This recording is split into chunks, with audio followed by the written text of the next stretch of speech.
All right, we've got a big topic for today, so let's jump right into it. We're talking about the steps in Calculate, and if you remember from prior videos, we've reviewed step 1 and step 2, which were automatic in DAX, where Calculate was used to pull in those filters automatically.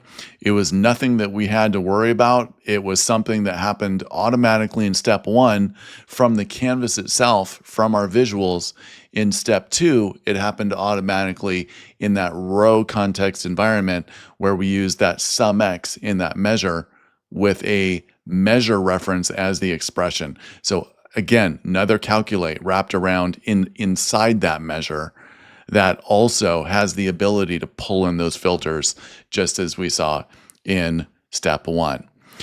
Then we talked about calculate modifiers. We talked about remove filters, ability to remove filters over table columns back in our model.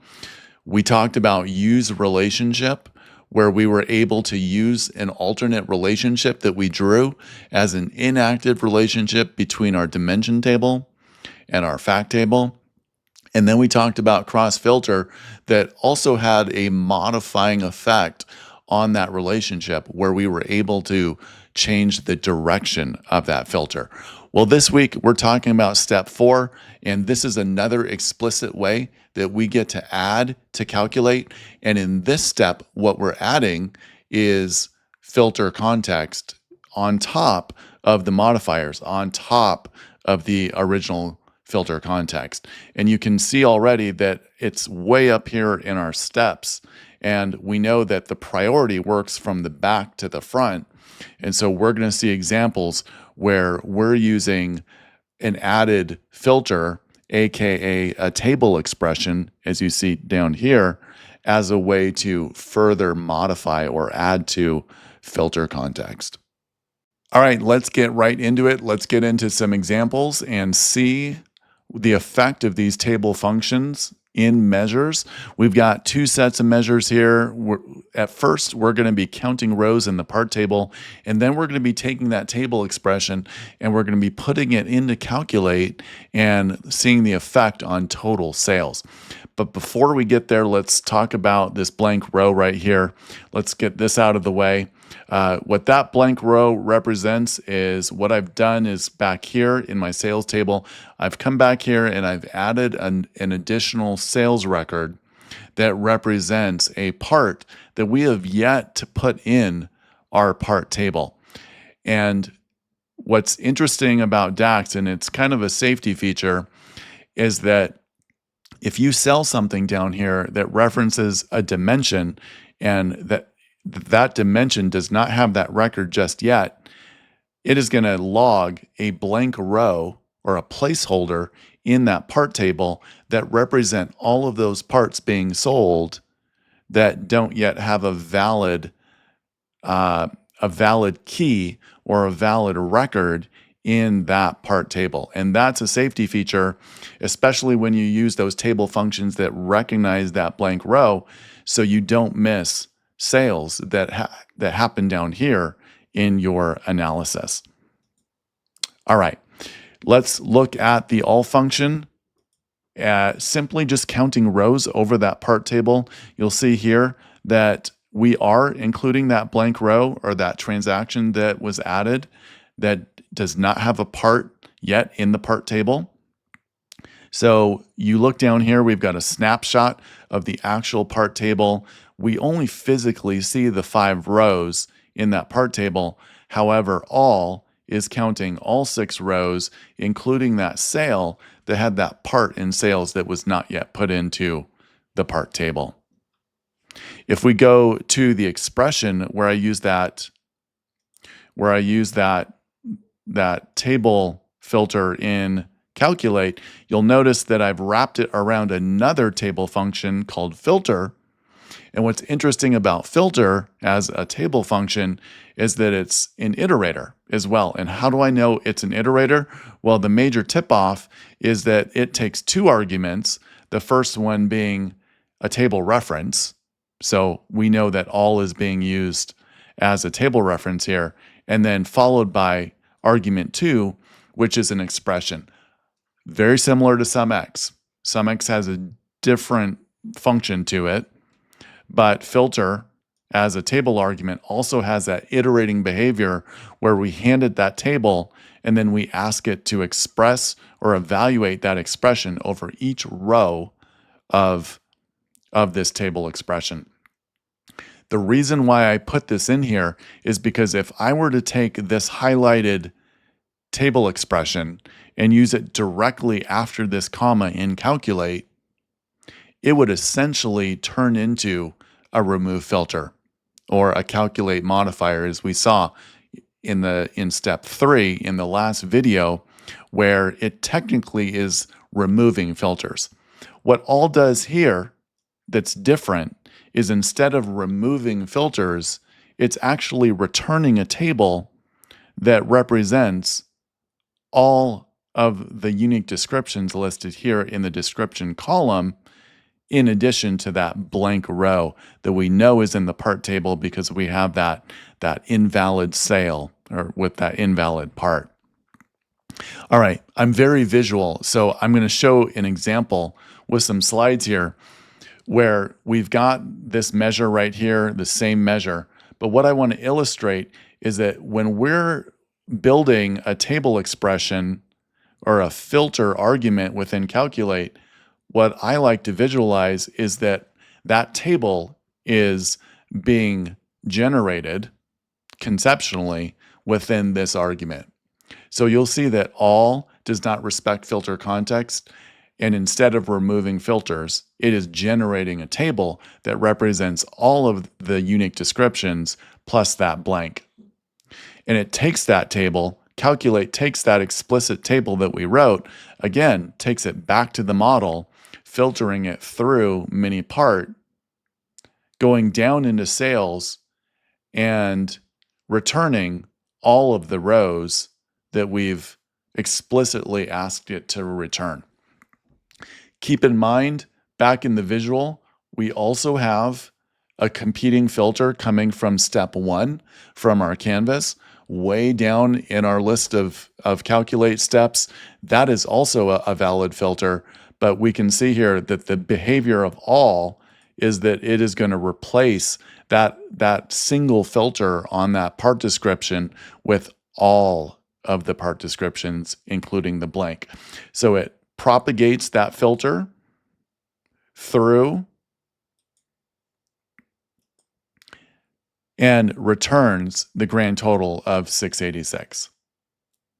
All right, let's move back to the example and let's look at values. Values is very similar. Oh, I'm sorry. First, we're going to look at all no blank row. It's a variant of all. It's in the all family of functions.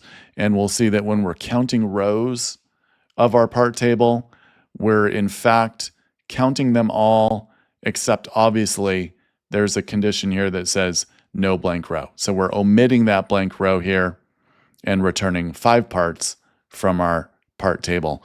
And then, as we can imagine, used in a calculate as a table argument or a filter in calculate, we're returning all of the sales and ignoring that blank row of 140.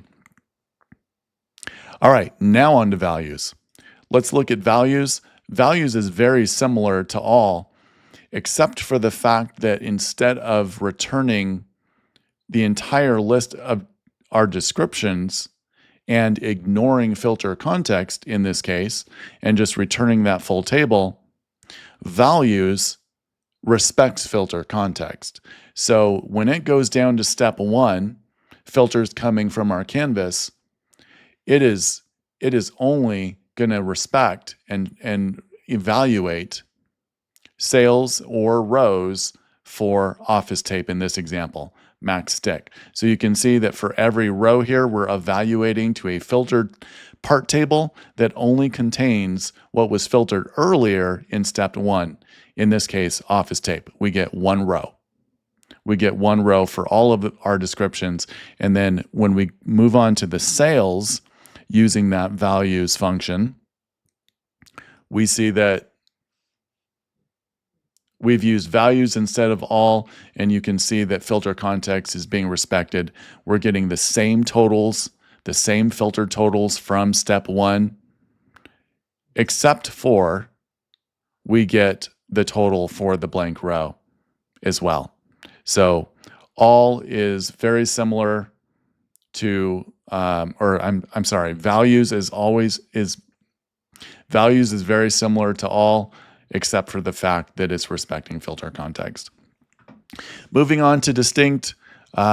Distinct has a similar behavior to values, except it ignores the blank row. So you can see that we've got distinct there and distinct sales, and then filter. Instead of using the filter function, I just referenced the whole part table, and you see that filter, or the whole part table, respects filter context, also ignoring that blank row. Let's go back to our slides. I just want to show real quick before I move on the effect of values. If we have values up here and we've got that table right there, it is mirroring the filter context here on this total row. So you can see it is no different than the table generated by all, including that blank. And you'll see that it comes back here, it filters through our part table, it evaluates to the total of 686. But within the visual itself, if we isolated masking tape here, what we would see is instead we would have to envision a single table coming back here that is just the row for masking tape. Because we're respecting filter context, we're only getting that single row right there. And then here it propagates through, again, our part table into sales, returning the rows in sales that represent just masking tape. So we've got $70 as a result there. All right, now let's go a little deeper. Let's try to understand what's really going on here when we write these filters. You'll notice here that I've got one that I didn't talk about, and it says color equals red. I don't have colors in this model, but it's just a reference to a very popular example from SQL BI. But in this case, it's going to be product description equals masking tape. And so I've created a measure here where I've got a calculate, again, evaluating the total sales, but then my table argument here is I just want the description to equal masking tape. It's a condition because I'm not using a table function and I'm using this equal sign where I'm just simply saying I want to filter on part description when it equals masking tape. Well, the result of this measure, as we see down here, is that I not only get the sales for masking tape on the masking tape filtered row, but I also see the total for masking tape reflected and evaluated over all of the other part descriptions. Let's try to figure that out.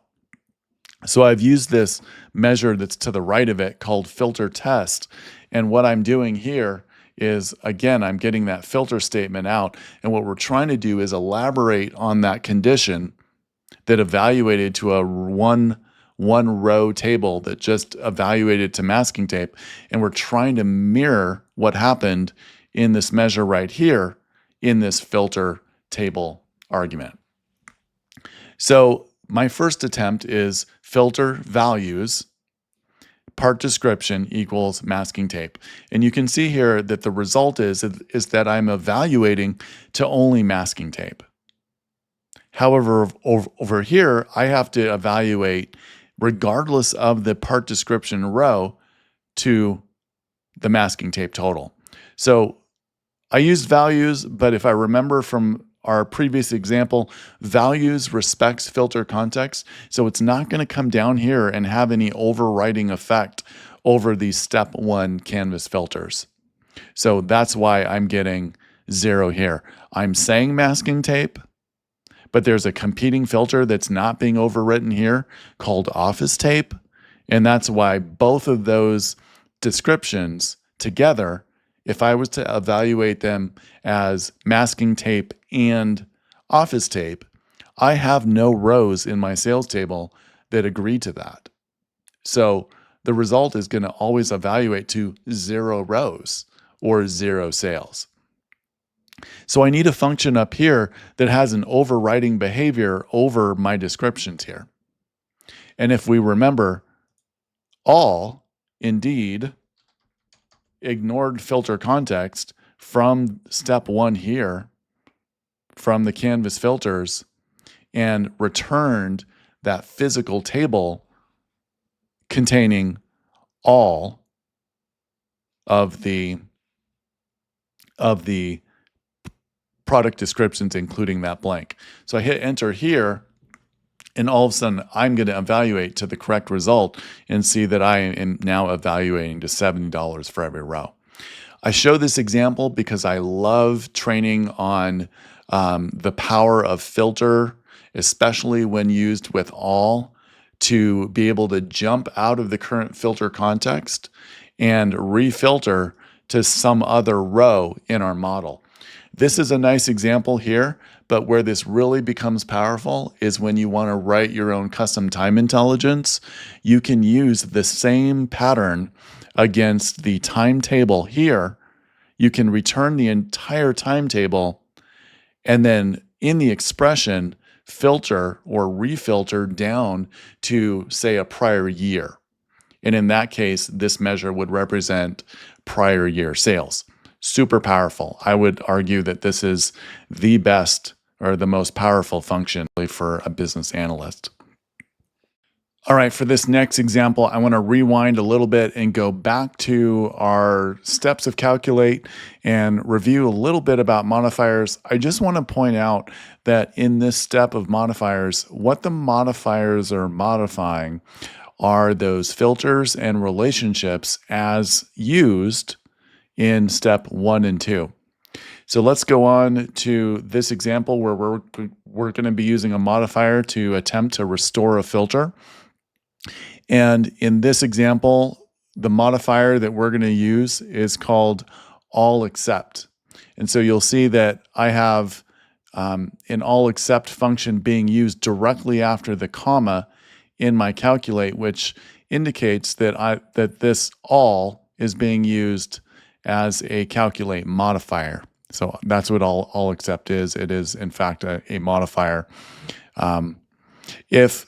If we look at this in relation to this visual right here, we'll see that we do have vendor and product type involved in those initial step 1 and step 2 filters. And because they're part of the filter context from the canvas step 1, they will be modified by the modifier further up the steps in step 3 with this all except.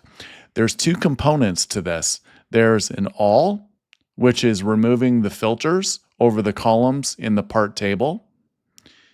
And then there's an except component that is acting to restore the filter specifically over the product type column in that very same table. Now, I said that modifiers modify the filters and relationships being used in earlier filters, step 1 and step 2. So what happens if we take away the filters that are present here for product type? Well, if we mirror that by rolling up this visual and we essentially remove those filters from this visual, you'll see that this all except no longer respects that filter context over product type because it is no longer included in the current filter context or in step 1 here. Those filters coming from the canvas. Since that filter for product type is not present, then the only modifier that's working at this point is the all, returning the entire part table. And so we correctly see that we have five rows here. All right, well, so what's the alternative? Let's say that we want to create a measure that's durable enough that even though we don't have those product types in place here, we still want to have the correct count total. So we would have 3, 2, and 2 here. Well, there's another way of doing it with table functions or step 4 filters, right? So instead, what we could do was we could combine the modifier of remove filters. So let's add remove filters over the entire part table. And then follow that up by using a table expression of values. So we're using values because we know that values respects filter context coming from step 1. So I'm fighting with, this is fun. Let me just put it up here for now. Values, not the values. Why did I do a values measure? Values as a table function, and then I want to respect the filters over the product type column. And by doing that, what we're going to see is that I don't need to have, this is the longest measure ever. When we do that, we'll see that we get the same result. We get the remove filter behavior over the entire part table, and then followed by a table expression that is values over product type. And again, values is respecting the filter context coming from here. But not only does values respect the filter context from the filters coming before it, but remember, this is not a modifier. I am explicitly creating a table of product types that respect the current filter context in the model. So they don't have to appear here in order to be respected. Values is going to respect the filters as they are applied over the entire model, specifically this part table and all of the cross-filtered columns that are part of those rows in the filter context. So that's a nice way to create a durable or a more consistent, I guess, calculate when the choice is using just a modifier all except, which depends on those visible filters from step 1, versus using an explicit table that works over the model regardless of the filters displayed on our visual. All right, well, that is the end of the video. That was a long one. Thanks for sticking with it. In the next video, we're going to move on to our final step, step 5, where we're going to talk about keep filters. Keep filters is another explicit way that us as developers can add to filter context and add that flexibility in returning accurate results. If you enjoyed this video, please press like, maybe even subscribe. I do appreciate your time and attention going through these topics. These are long videos, and I really appreciate the comments and all of the feedback. Until next time, have a great week, and we'll see you next time. Thanks.